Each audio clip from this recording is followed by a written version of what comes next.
Pendengar, kita simak bersama drama radio Strategi dan Tantangan Kelautan Indonesia. Dalam episode kali ini diperankan oleh Rohmat Arya sebagai Pak Arif, Rosmayanti sebagai Nina, dan Dede Hendar sebagai Pak Budi. Penulis naskah Kementerian Kelautan dan Perikanan Republik Indonesia. Diproduksi oleh Rumah Audio Sangkala JRKI. Selamat mendengarkan.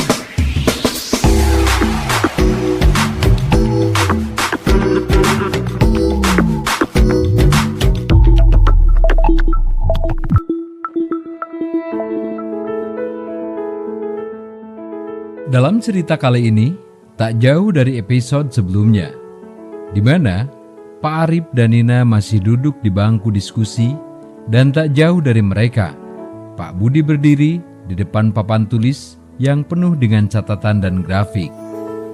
Dalam obrolan ketiganya, membahas strategi dan tantangan tentang kelautan di Indonesia.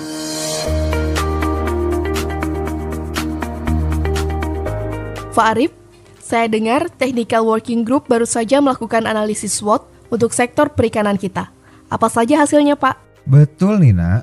Dari analisis itu, ada 6 kriteria atau aspek dominan yang ditemukan.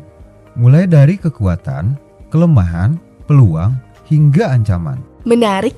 Bisa dijelasin satu-satu nggak, Pak? Mulai dari kekuatan dulu ya.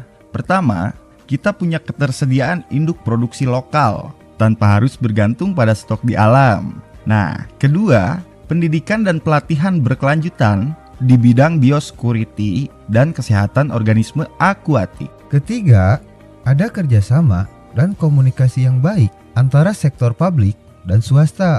Keempat, ketersediaan dan keterlibatan laboratorium diagnostik dalam uji profisiensi dalam negeri. Kelima, tingkat perkembangan perikanan budidaya kita juga cukup baik. Dan keenam, tingkat perkembangan organisasi atau asosiasi pembudidaya juga mendukung.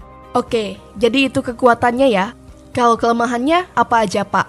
Nah, untuk kelemahan, pertama, tingkat dan kecukupan sumber daya keuangan yang dialokasikan untuk biosecurity organisme akuatik masih kurang.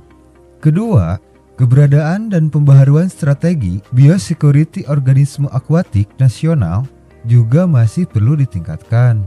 Ketiga, kita masih impor stok induk udang dari negara lain. Lalu keempat, struktur manajemen untuk biosecurity organisme akuatik perlu diperbaiki. Kelima, tingkat integrasi biosecurity di seluruh rantai, nilai produksinya masih kurang. Dan keenam, tindakan untuk membatasi penyebaran penyakit dari populasi liar masih perlu ditingkatkan. Banyak juga ya tantangannya. Terus ada peluang apa aja, Pak? Peluangnya cukup besar. Pertama, ada perjanjian bilateral atau multilateral dalam perdagangan terkait biosecurity aquaculture. Kedua, kita bisa berbagi keahlian dan pengalaman antar negara regional. Ketiga, ketersediaan dan kesediaan untuk uji coba pilot PMP atau AB.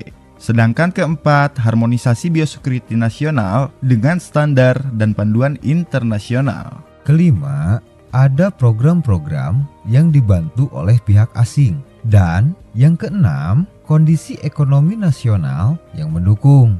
Lalu ancamannya apa aja? Pertama, strategi adaptasi dan mitigasi perubahan iklim perlu dimasukkan dalam rencana yang relevan. Kedua, ada persaingan pasar dari import atau industri lain. Ketiga, keberadaan penyakit lintas batas di wilayah suatu negara. Keempat, kurangnya kesadaran atau pendidikan publik tentang aquaculture dan biosecurity. Nah, kelima, tata letak lokasi budidaya atau lingkungannya bisa mempengaruhi penyebaran penyakit. Dan keenam, keberadaan impor ilegal, penyelundupan, atau yang tidak diatur. Wah, lengkap banget ya analisisnya.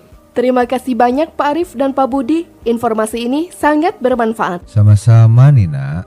Mari kita terus berupaya menjaga dan mengembangkan potensi kelautan kita. Nah, betul. Kita juga harus bekerja sama untuk menghadapi semua tantangan ini. Persembahan drama radio ini atas kerjasama Food and Agriculture Organization, Kementerian Kelautan dan Perikanan Republik Indonesia, dan Jaringan Radio Komunitas Indonesia. Sampai jumpa pada episode berikutnya.